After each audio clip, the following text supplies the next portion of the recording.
Eu estou muito agradecido pela bênção que Deus tem te dado. E eu sei das suas dificuldades, uma família toda dependendo dela. E um dia eu disse para ela: a senhora precisa colocar o coração na obra de Deus e fazer o trabalho de Deus. E quando o senhor me perguntou: pastor, tu acha que a irmã Margarida vai me ajudar? Eu digo: vá visitar a irmã Margarida, ore com ela, porque ela vai ser usada por Deus para te ajudar aqui. Paulo também, obrigado, Paulo, pelo apoio. Okay? Obrigado pelos irmãos aqui do Presidente Vargas e também irmãos ali que ajudaram. E eu fiquei sabendo que agora o Josean está sendo o diretor do grupo, né? Juntamente com o irmão Brandão e o Carlos, não deu? O César também. César está aqui. César, obrigado por deixar um pouquinho o Presidente Vargas ali e vir para cá, viu? Deus possa abençoar.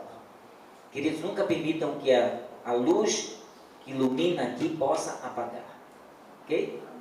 Sempre façam isso de acordo com a vontade de Deus. Deixa eu dizer como estamos ali em Joinville.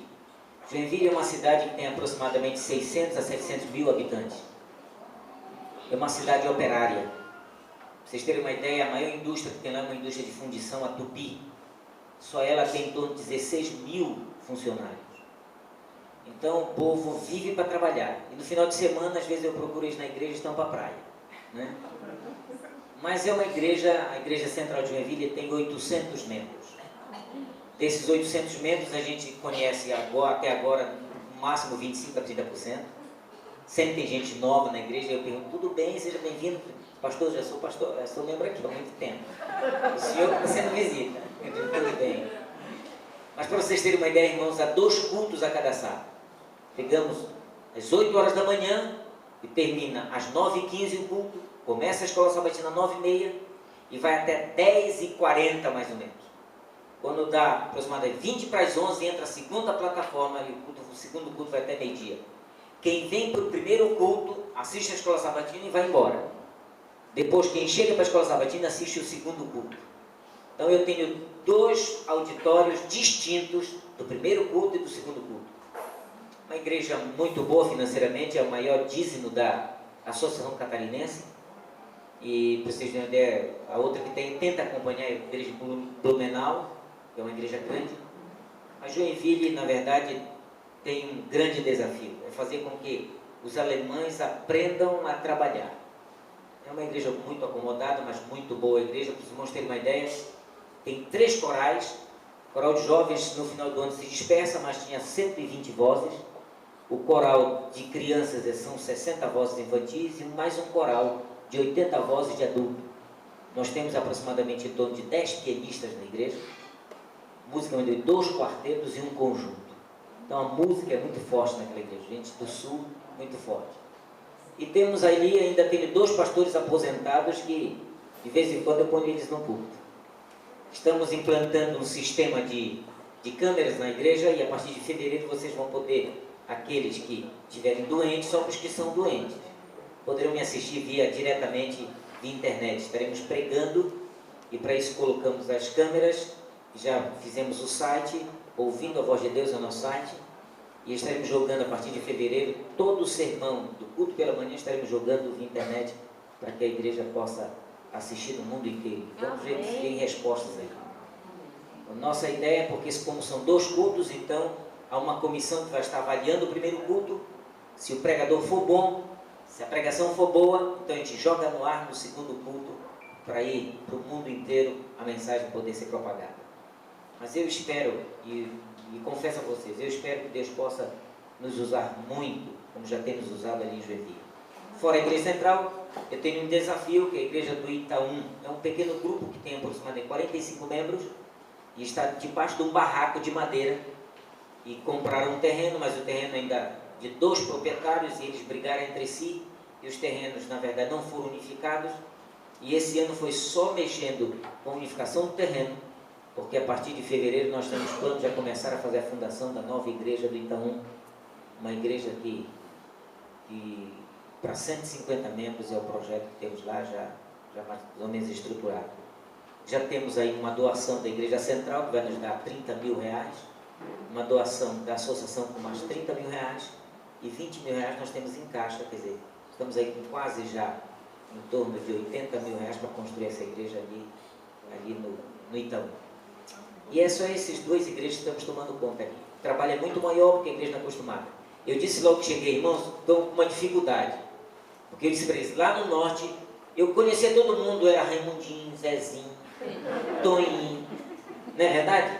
Marinha, lá é Fritz, lá é Doberman, lá é Litz, lá é um tal de Nilbert, lá é um tal de Hoffmann, e assim, só alemão e italiano, né? E cada guarda-roupa daquele tamanho. Mas eu confesso a vocês que os alemães são tremendamente desconfiados, mas depois que a gente consegue ganhar o coração, tem nos aceito de uma maneira maravilhosa. Minha família tem sido muito bem aceita ali em Joinville. O que nós não gostamos é que nós chegamos no tempo do frio, irmãos. Imagina um pastor pregar de terno, mas por baixo uma leg. Fui para leg. Leg é um calçolão que a gente usa por baixo de lã.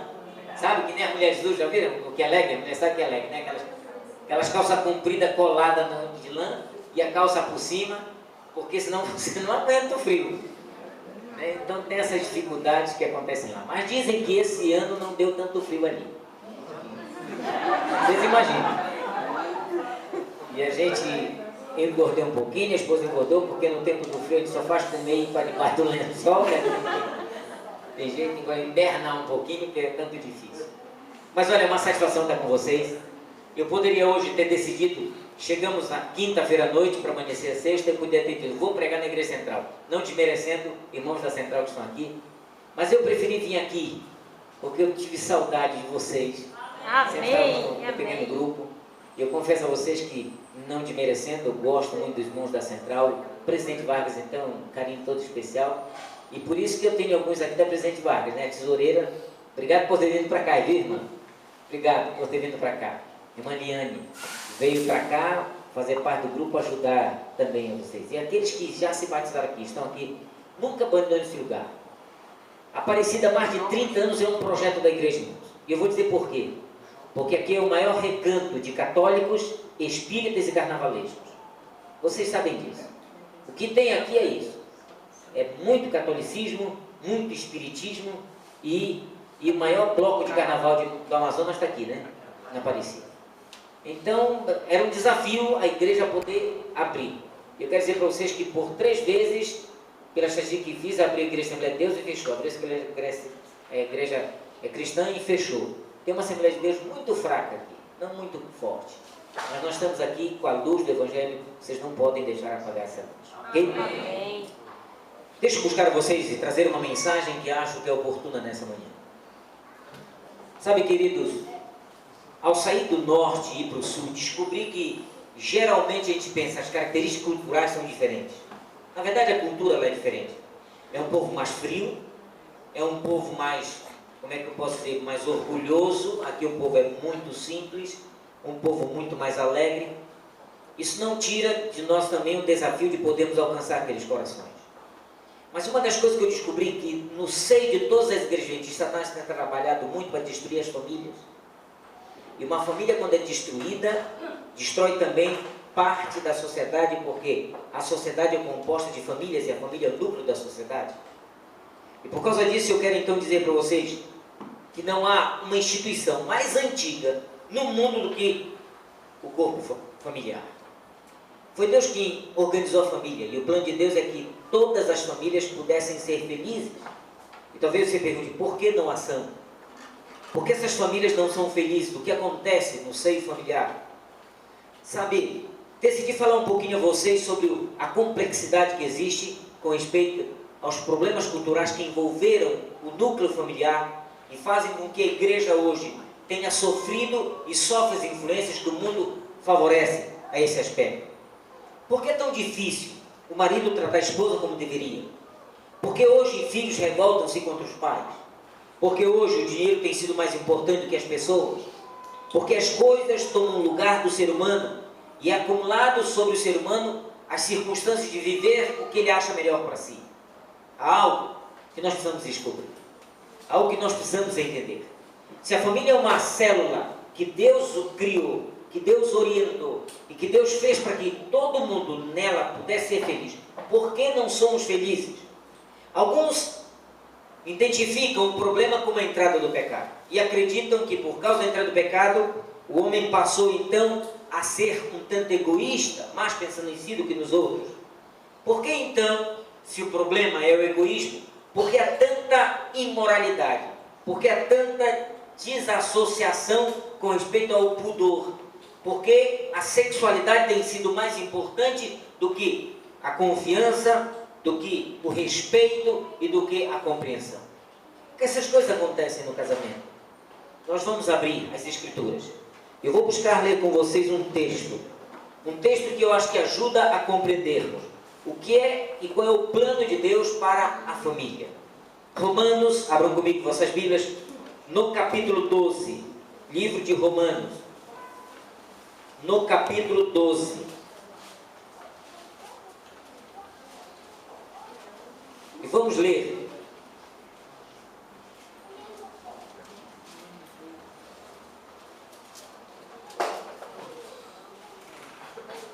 Eu quero apenas analisar com vocês o versículo 2. Antes, queria convidá-los a poder curvar as frontes e vamos orar ao nosso Deus nessa manhã. Querido Deus, maravilhoso Pai, mais uma vez queremos abrir a Tua Palavra. Não queremos abri-la, Senhor, simplesmente pelo fato de lê-la. Queremos entendê-la. E queremos que Teu Santo Espírito nos oriente nesta manhã, para tudo quanto viermos a falar, seja sempre de acordo com a Tua maravilhosa vontade. Não permita que nenhum texto saia fora do seu contexto e vire assim um pretexto, mas que nessa manhã, ao lermos a Tua Palavra, possamos ter a plena compreensão daquilo que Tu queres para cada um de nós. Que nós, e ao seio da igreja, em família, possamos manter firme no propósito de Te servir em espírito e verdade. É o que Te pedimos, na certeza da Tua orientação e Tua bênção nessa manhã, por Jesus. Amém. Romanos capítulo 12, versículo 2, a Bíblia diz: e não vos conformeis. Veja, vamos ler o versículo 1, só para dar sequência, queremos ler. Rogo-vos, pois, irmãos, pela misericórdia de Deus, que apresenteis o vosso corpo por sacrifício santo e agradável a Deus, que é o vosso culto racional. Olha o que está dizendo, culto racional, não esqueçam disso. Vamos falar sobre isso um pouquinho. E não vos conformeis com esse século, mas transformai-vos pela renovação da vossa mente, para que experimenteis qual seja a boa, agradável e perfeita vontade de quem? De Deus. Há três coisas nesse texto que eu não posso deixar de avaliar com vocês. A primeira delas, Deus diz: não vos conformeis com este século. Hoje, na verdade, como cristãos, precisamos entender que Deus pede que a gente não se acostume com o mundo e como o mundo vive. A vulgaridade mundana é vulgaridade mundana. A Bíblia tem preceitos de verdade. E talvez você pergunte, qual é a verdade? Onde está a verdade? Precisamos entender que quando Jesus chegou perante Pilatos e perguntou: me diga o que é a verdade. E então Jesus disse: não pôde dizer que ele era o Filho de Deus. Mas se é tu a verdade, tens falado dessa verdade. E eu quero dizer a todos os irmãos que Jesus veio dizer: eu sou o caminho, a verdade e a vida. Ninguém vai ao Pai senão por mim.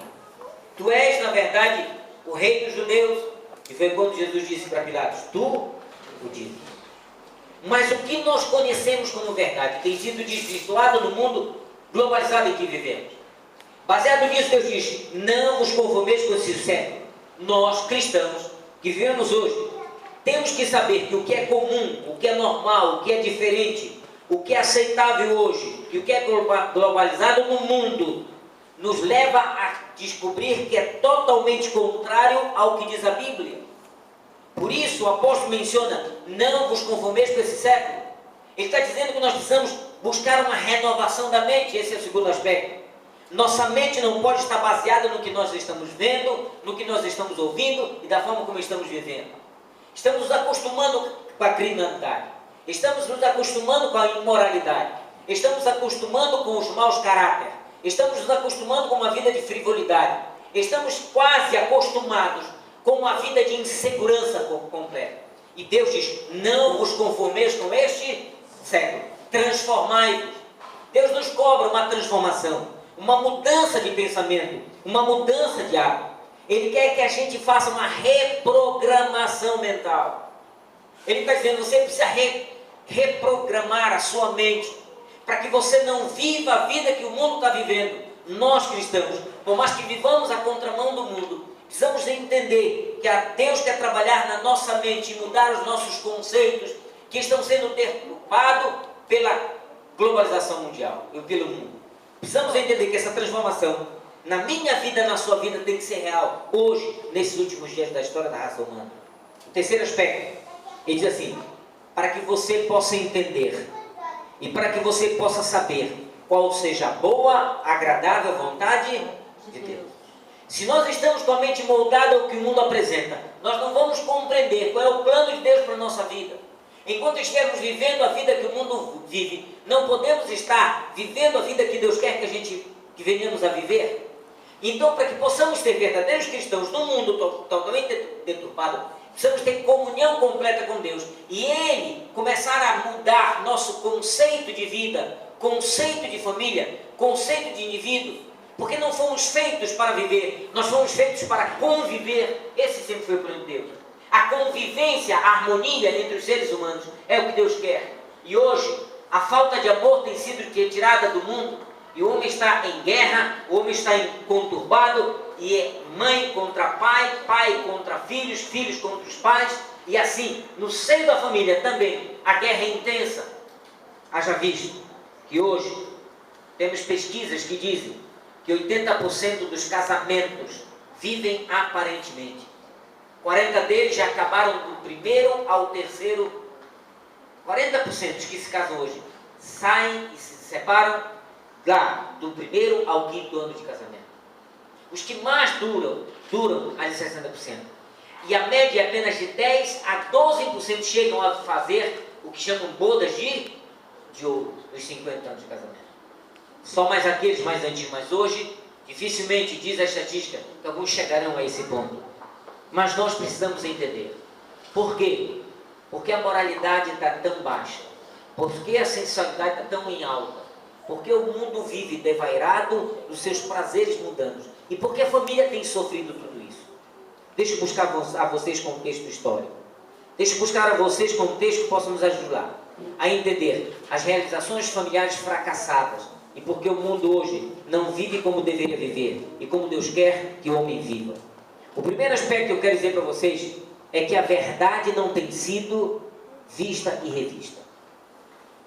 Devido à Bíblia ter sido ausentado do mundo hoje, por mais que o mundo cristão conheça a Bíblia, há uma dicotomia completa entre o princípio bíblico do cristianismo e os cristãos.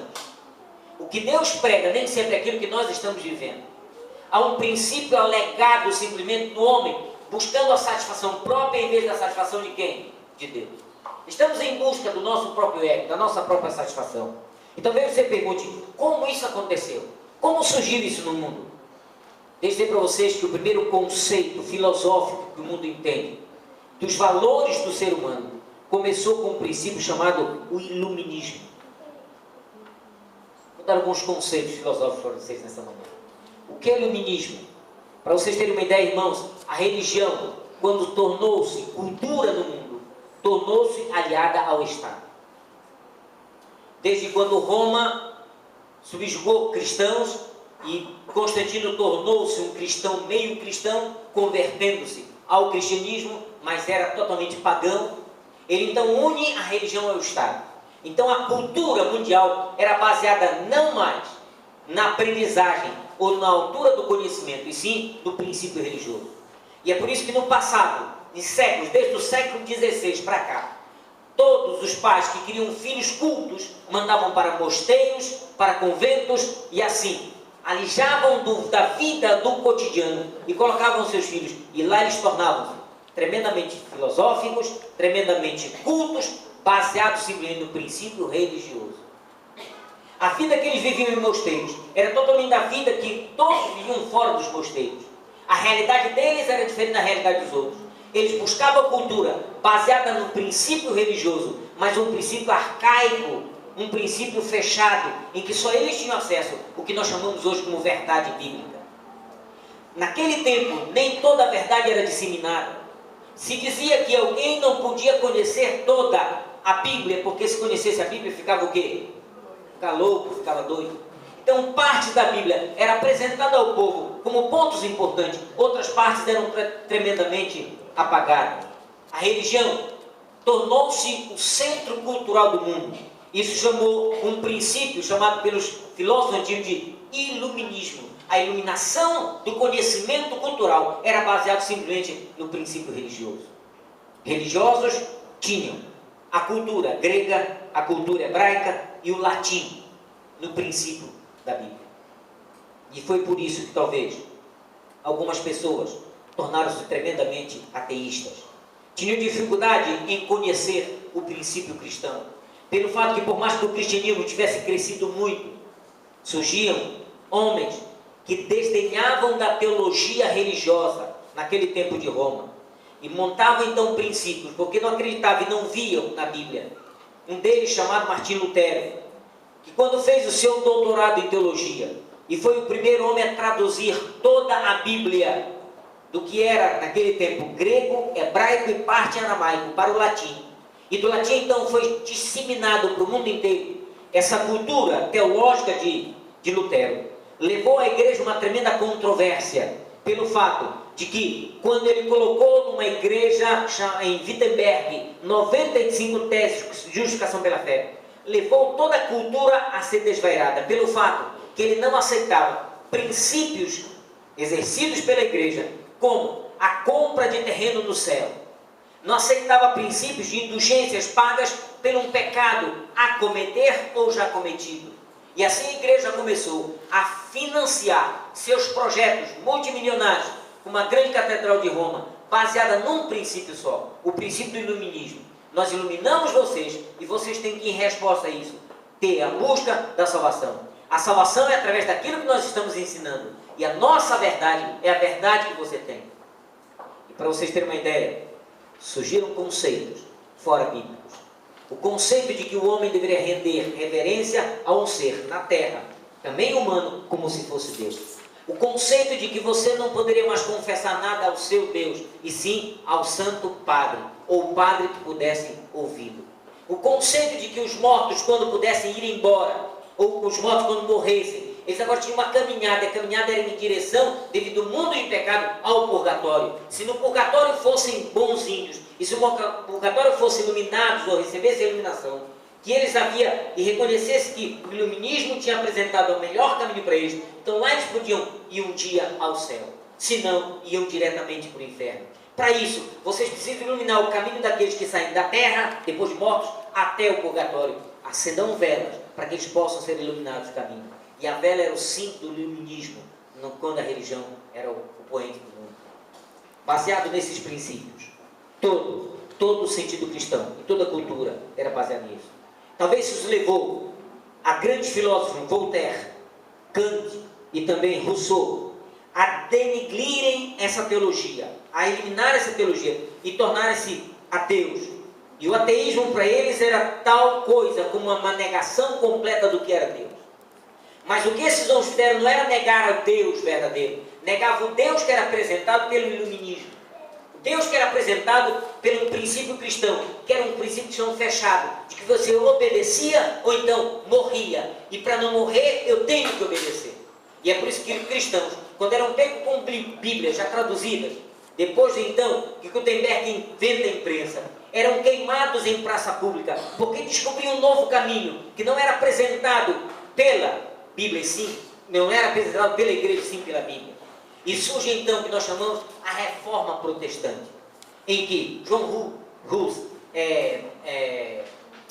Martinho Lutero, Wycliffe, Pedro Valdo, homens que se opuseram ao princípio cristão, e então se opuseram ao princípio cristão como era pregado pela associação da religião e do Estado, e tornaram-se o que nós chamamos de protestantes, porque protestavam contra o iluminismo pregado pelo sentido cristão naquele tempo.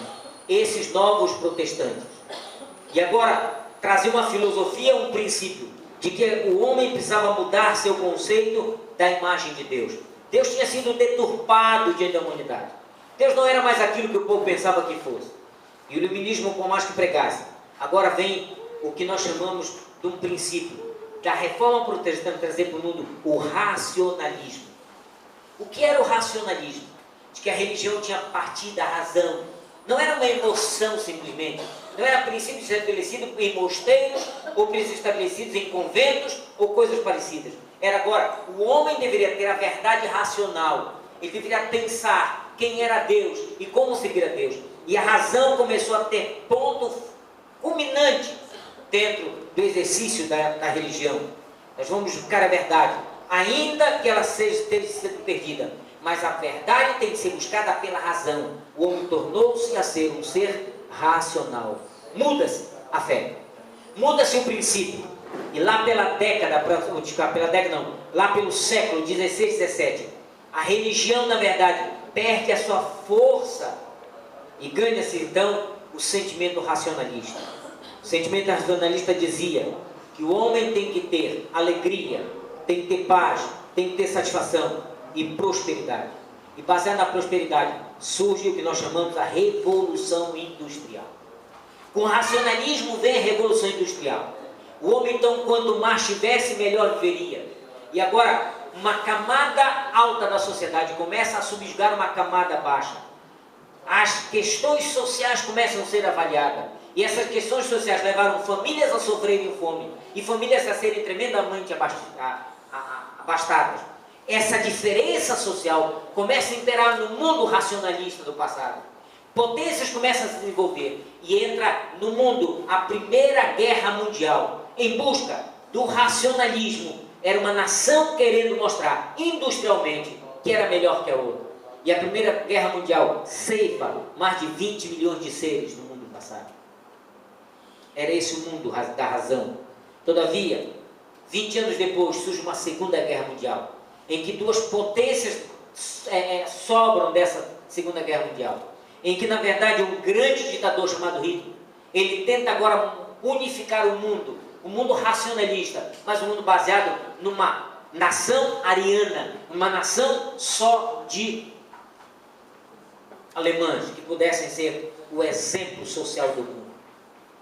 O caos da vida social e da vida familiar é novamente destruído. Surge a Segunda Guerra Mundial e todos na Segunda Guerra Mundial perderam e foram ceifados por seus filhos. Agora, o que era verdadeiro e o que era falso já não tinha mais tanto valor. O que surge com a Segunda Guerra Mundial era quem era mais forte e quem era mais fraco. Não se preocupava mais em falar de verdade, se preocupava em falar mais do que era racional. É racional fazer isso? É racional lutar pelo bem dos outros? É racional defender sua própria pátria? Se é racional, nós matamos ou nós morremos. Mas é racional. Era esse o princípio. E o povo, na verdade, norte-americano, estava envolvido com esse sentimento, a tal ponto que uma nação sofreu as mágoas da morte, chamado Vietnã, pela ambição americana do domínio sobre esse território. A ambição foi tão grande que muitos morreram e muitos também foram levados à morte pela nação americana nos Estados Unidos e estavam envolvidos. A influência foi tão grande nisso que muitos pais na década de 60 diziam para os Estados Unidos: basta a morte, queremos vida, não queremos mais morte. As famílias estavam se desintegrando porque os pais iam para a guerra e voltavam simplesmente alijados. Quando não, a família ficava órfã de pai, órfã de filhos que tinham sido chamados para a guerra. O racionalismo levou o homem simplesmente ao egoísmo próprio, ao pensamento ideológico de que quanto mais forte a potência, menos seria contagiado.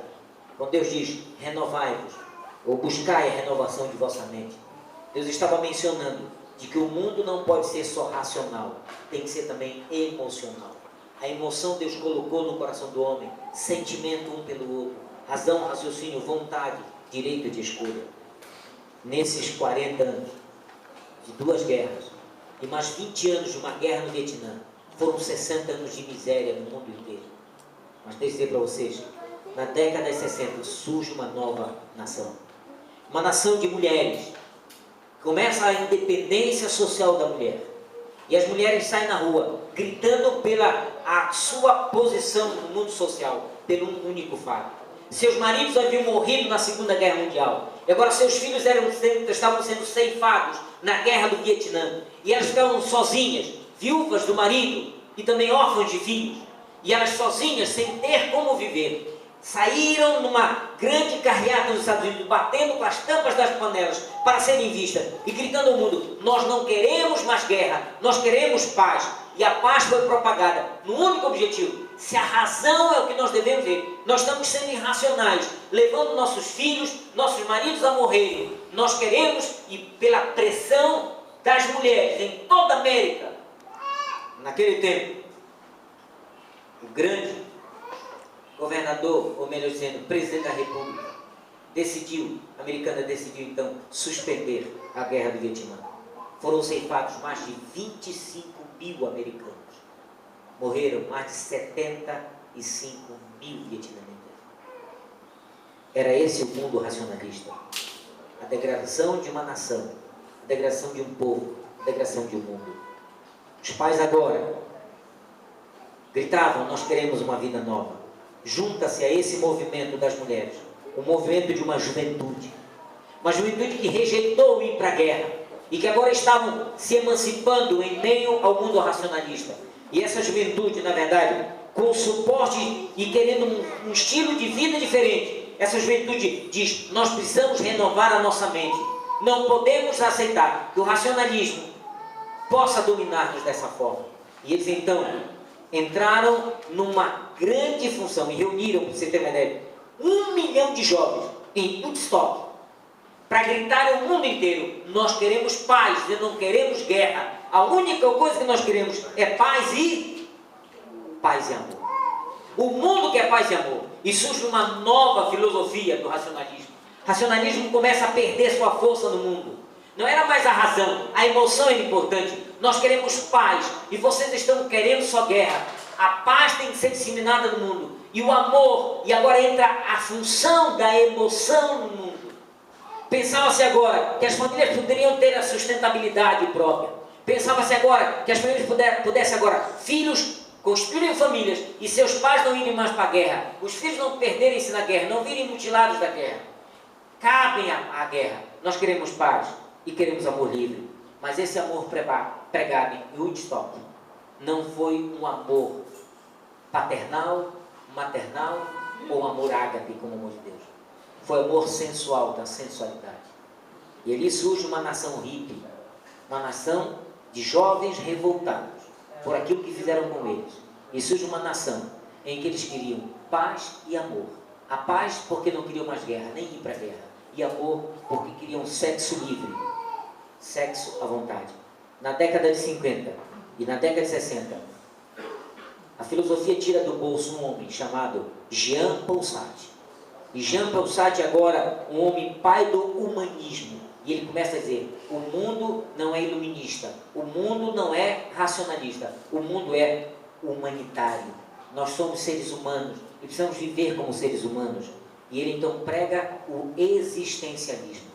Se nós não formos humanos uns com os outros, não teremos mais a existência. E o humanismo com o existencialismo começa a entrar depois de Jean-Paul Sartre, na década de 60. E para vocês terem uma ideia, esse princípio filosófico chamado existencialismo é uma onda em que elimina todo o racionalismo passado, elimina tudo aquilo que era para o racionalismo verdade e impõe uma verdade suposta a essa. O existencialismo quer dizer: nós não estamos mais preocupados com guerras, não estamos mais preocupados só com amor, nós estamos preocupados com o ser humano e a existência do ser humano. E o existencialismo levava agora ao homem pensar numa coisa: o que mais importa agora é a felicidade do ser humano, e eu tenho que buscar minha felicidade da maneira como eu quiser. Os outros princípios filosóficos não levaram o homem a lugar nenhum. Não existe mais regras, não existe mais opressão, não existe mais nada que possa nos proibir a ver a vida como nós queremos viver. E então o humanismo leva ao existencialismo, no ser humano crer nele próprio, não mais num conceito social. O conceito social é totalmente jogado por fora. O homem passa a viver para ele próprio. Se eu vivo feliz assim, não importa quem não está vivendo feliz, eu quero viver feliz, porque o que é importante é a minha existência. E o existencialismo começa a fazer parte do mundo da década de 60 para cá, depois de Woodstock. E os jovens começam a dizer: é paz e amor. E o amor é liberdade. E não há conceito mais de regras. Não queremos regra para o mundo. E o mundo está tão desregrado hoje, que hoje nós confundimos o que é na verdade casamento. Hoje não temos a noção. E quem é contra a base patriarcal que Deus criou lá no Éden, de pai, mãe e filhos, hoje quem é contra é homofóbico. É esse o mundo que vivemos hoje, em que a homofobia é um pecado, a homofobia é uma ofensa, em que hoje eu posso ter uma família simplesmente com pessoas homoafetivas. Esse princípio, e o existencialismo joga por terra todo o princípio cristão. Todo o princípio cristão. Hoje, uma professora não pode chegar para os seus alunos e dizer: olha, filhos, desenhe aí no seu caderno a sua família. Porque se ela pedir, possa ser que aquele aluno, aquela aluna ponha duas mulheres juntas e ele no meio, ou dois homens juntos e ele no meio, enquanto na base familiar no passado era macho e fêmea e a descendência própria. Por quê? Porque o humanismo e o existencialismo levou-me a anular completamente a base do matrimônio, do casamento instituído por Deus no Éden. E é por isso que hoje eu quero dizer a vocês que vivemos num mundo não mais iluminista, num mundo não mais racionalista, num mundo existencialista. A minha existência é mais importante. E o homem tornou-se tremendamente egoísta, tremendamente egocêntrico. O importante é que eu viva bem. Eu vivendo bem, que se dane os outros. Eu tendo a minha vida boa, que se dane os outros. Hoje, por todos os lados, na verdade, o existencialismo tem sido pregado como liberdade completa para desejos próprios. É o meu desejo que é importante. Ninguém pode se preocupar comigo e ninguém tem nada a ver com a minha vida. A minha existência é própria. Nesse princípio, o pai deixa de ser pai, a mãe deixa de ser mãe, os filhos deixam de ser filhos. Talvez uma união homoafetiva apenas entre esses familiares, em que decidem por si próprios como viver melhor. O importante é eu me sentir bem. Se eu me sinto bem, isso é importante. Não quero mais regras, não quero mais princípios. Temos que ter liberdade. E liberdade de consciência, liberdade de expressão, liberdade de vontade. E a liberdade levou o mundo à tremenda libertinagem. O que falar hoje, então, do nosso princípio bíblico? O que posso dizer hoje? O perigo que passo de poder falar de um casal homoafetivo ou homossexual. Mas esse é o mundo que estamos vivendo. O mundo do existencialismo. A existência do ser humano é egocêntrica. O homem pensa em si próprio. Enquanto Deus diz: renovai a vossa mente. Você não pode se acostumar com esse século. Entenderam agora porque Deus diz não pode acostumar com esse século? Entendeu porque Deus está dizendo que você precisa o quê? Que a mente seja renovada. Porque o que é comum para os homens, o que é comum para o mundo, não pode ser comum para os homens de Deus, para o povo de Deus.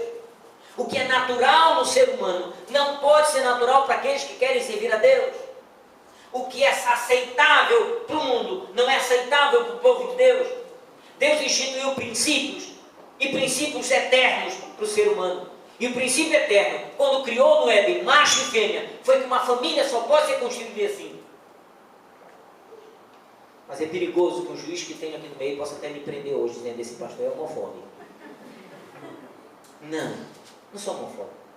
Deus ama todo ser humano, e ama até um homossexual. Ele ama. Mas Ele quer que esse homossexual tenha princípios básicos. E aí está a degradação completa da família. A estrutura da vida que Deus quer é diferente da vida que estamos vivendo. Você não pode entender por que hoje nossos filhos têm conceitos diferentes daqueles que nós tínhamos. Por que hoje uma geração degradada como está vivendo do jeito que vive? Mas vou dizer para vocês, você acha que eu gastando 5 horas na frente de uma televisão e depois 5 minutos com uma Bíblia na mão, terei força para vencer 300.000 vezes um inimigo tão forte como Satanás? Vocês acham que eu tirando o tempo mais para avaliar o mundo do que para avaliar a Deus ou a vontade de Deus, terei força para vencer uma hoste de 1/3 dos anjos que caíram do céu, que estão nos rodeando como quem? como um leão tentando nos tragar. Vocês acham que teremos força? A tendência é que a família, na verdade, ou a referência familiar, se acabe muito em breve. A tendência é que o homem esteja simplesmente vivendo o que a vontade dele permite e não o que é, na verdade, apresentado pela Bíblia. E é por isso que a Bíblia diz: conhecereis a verdade vos libertará dos conceitos que o mundo prega. Dos conceitos que o mundo tem pregado. Tenho vivido hoje momentos que não são fáceis. Momentos que vejo uma igreja em que tenta manter princípios pregados pela palavra de Deus, mas a palavra de Deus não é mais aceita no mundo social que vivemos hoje. Os homens vêm passando de filosofias a filosofias. E hoje a existência desse planeta está baseada em 2 pontos principais: na liberdade completa de consciência e na degradação da natureza. Você conservando a natureza e ficando livre para fazer o que você quer, você pode sobreviver. Senão, você vai morrer. Essa é a base do existencialismo vivido hoje. Portanto, minha vida, sua vida está fragmentada. E esse Deus então volta ao que está em Romanos capítulo 12. Não vos conformeis com este século, porque esse século está contaminado por princípios racionalistas do passado, iluministas do passado, por princípios racionalistas do passado, por princípios humanistas e existencialistas. Enquanto precisamos entender que nós somos do princípio cristão. Eu confesso a vocês que por causa disso, eu até tenho raiva quando alguém me identifica como crente. Confesso a vocês. Quando alguém diz: você é crente, eu não sou crente não. Eu vou explicar por quê. Certa vez eu estava na igreja na rodoviária de Cacoal, Rondônia. Eu ia pregar em Rolim de Moura. Naquele tempo não tinha asfalto. Gastava-se 3 a 4 horas para chegar de Cacoal a Rolim de Moura. E eram 60 e poucos quilômetros só de distância. Para vocês terem uma ideia como era a estrada de tanto buraco. E como eu ia pregar às 10 da manhã, como hoje eu comecei aqui, lá na verdade, eu tinha que sair 5 e meia, 6 horas, pegar uns 6 horas para viajar 3 horas, chegar às 9, 9 e meia na igreja para poder pregar. E às 5 e meia eu estava na rodoviária, com a minha Bíblia aberta, lendo, recapitulando o sermão que ia pregar. Chegou um homem alto, de boa aparência comigo, disse: moço, você é crente? Eu olhei para ele e disse: não sou crente não. E ele olhou para mim e disse assim: você não é crente? Você não está com a palavra de Deus na mão? Tô. Você não crê na palavra? Creio. Então você é crente, rapaz? Eu digo: não, eu já fui crente, sou crente não. Disse: ah, que pena, caiu da graça. Eu digo: meu amigo, não cai de graça nenhuma. Não cai de graça nenhuma. Deixa eu explicar o que foi que aconteceu comigo. Eu disse para ele: eu era crente até que eu descobri que o diabo também é crente. Ele olhou para mim: não diga blasfêmia, moço, o diabo não é crente. Eu digo: mas a Bíblia diz que os demônios creem e estremecem e tremem. Se creem, a Bíblia diz que o demônio é crente. E eu era crente que nem o diabo. E descobri que eu não podia continuar sendo crente que nem o diabo. Eu criei tanto em Jesus, que eu deixei de ser crente para ser cristão. Porque o crente só crê, o cristão crê e segue a quem? A Jesus, torna-se cristão. E eu disse para ele: não sou crente, eu sou cristão. Ele disse assim: tu é adventista, né? Eu disse: graças a Deus. Queridos, o mundo está cheio de, entre aspas, crentes. E o modernismo pentecostal tem pregado isso, de que eu posso ir para o céu simplesmente com uma doutrina chamada doutrina da prosperidade, em que o homem dá tudo o que tem para Deus e recebe tudo que Deus tem para ele. E o que Deus tem para ele é uma BMW, é um apartamento novo, é uma casa de praia. Eles não pregam que o que o homem precisa é preparar o espírito para ir para onde? Para o céu. E o cristão é aquele que segue a Cristo no mundo contaminado pelo pecado para ir para o céu, em que organiza a sua família para levar a sua família para o céu. O que é para você felicidade? Para o homem hoje está sendo felicidade simplesmente a liberdade de expressão, a liberdade de escolha, a liberdade da vontade. E a vontade é que eu, através do existencialismo, viva a vida que eu quero viver e que ninguém se importe comigo. E se você se importar, eu vou te denunciar e você vai preso. Essa liberdade que eu quero para mim, muitas vezes, eu não quero para os outros. Sou egoísta. Mas a minha pergunta nessa manhã é: fora todos os conceitos filosóficos do mundo, é você um cristão e quer ir para o céu? tem colocado você e sua família nas mãos de Deus e bom Deus. Por mais que a influência mundana tenha atacado a minha vida, a minha família, renova a minha mente, transforma o meu ser. Eu queria que o sonoplasta pensasse em cantarmos no final, renova-me, ok? Se estiver aí no computador, renova a minha mente, transforma o meu ser, para que eu possa entender qual é a tua vontade. Muitas vezes não encontramos a vontade de Deus, porque nossa mente está acostumada, estamos acostumados com esse mundo. Jesus, não vos conformeis com esse século. Devo dizer para vocês, o tempo está tão breve a vida de Cristo, que Hebreus diz, ainda um pouquinho de tempo. Um dia eu disse para vocês, se não disse, ali no Presidente Vargas, disse, sabe o que é pouquinho, irmãos? Eu me admiro o que é pouquinho. Porque pouco é pouco, e pouquinho é diminutivo de pouco, e pouquinho é diminutivo de pouquinho. E a Bíblia diz um pouquinho de tempo. Quer dizer, ainda é o diminutivo de pouquinho. O que há de vir virá e não tardará. Jesus está voltando. E a volta de Jesus é um presente. E nós não estamos nos dando conta do tempo.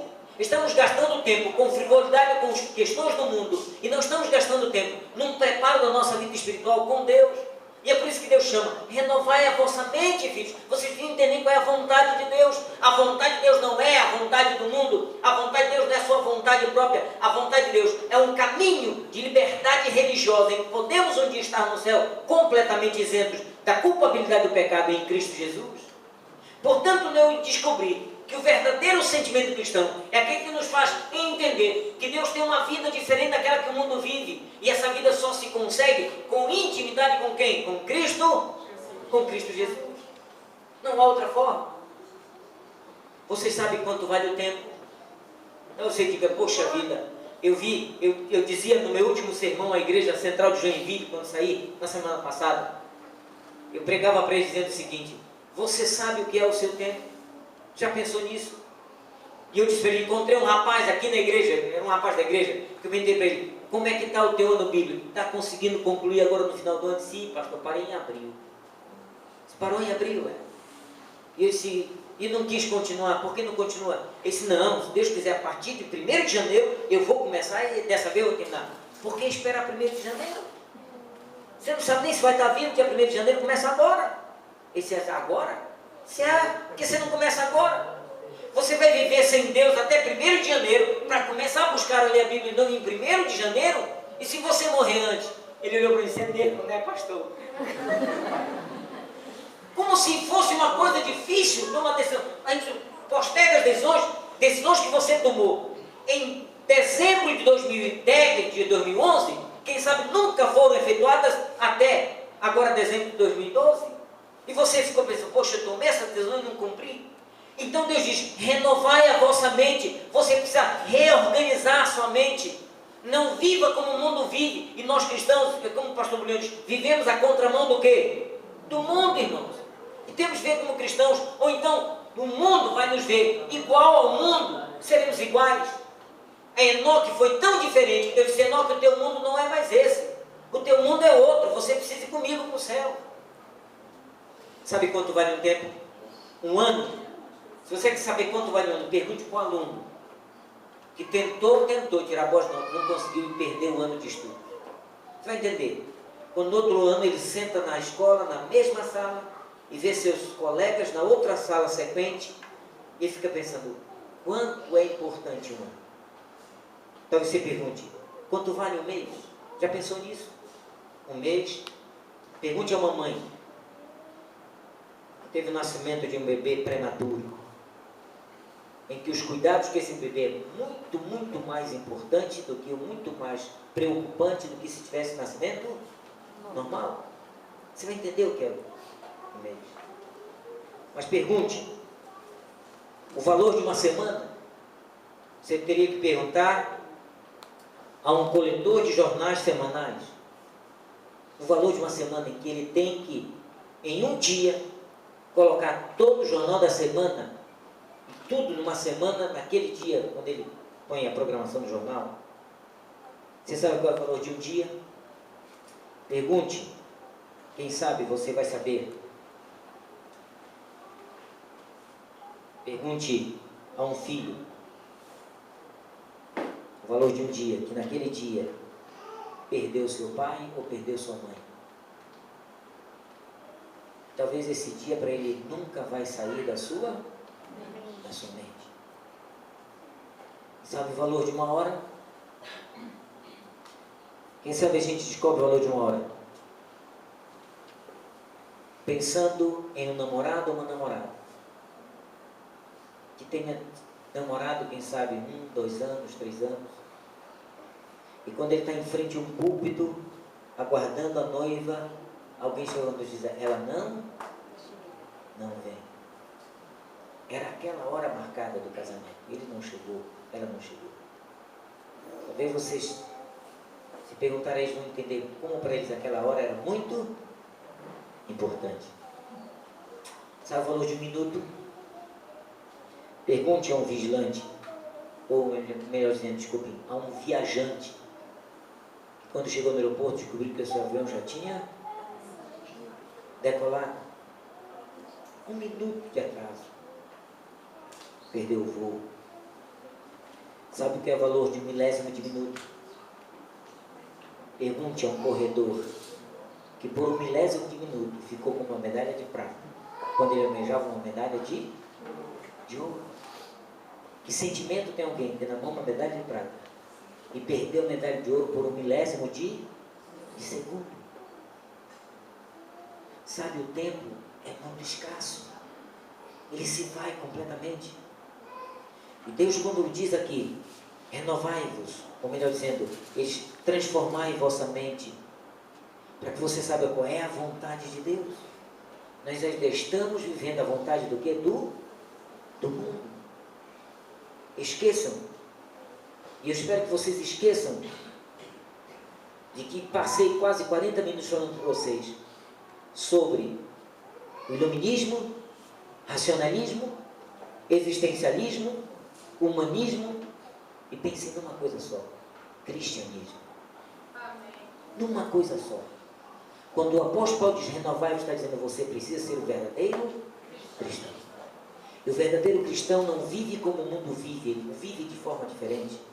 E ele é feliz vivendo assim, porque ele almeja não essa pátria terrena, ele almeja a pátria celestial. E eu quero dizer para você que é hoje, amigo, se hoje ouvires a sua voz, não endureçais o vosso coração.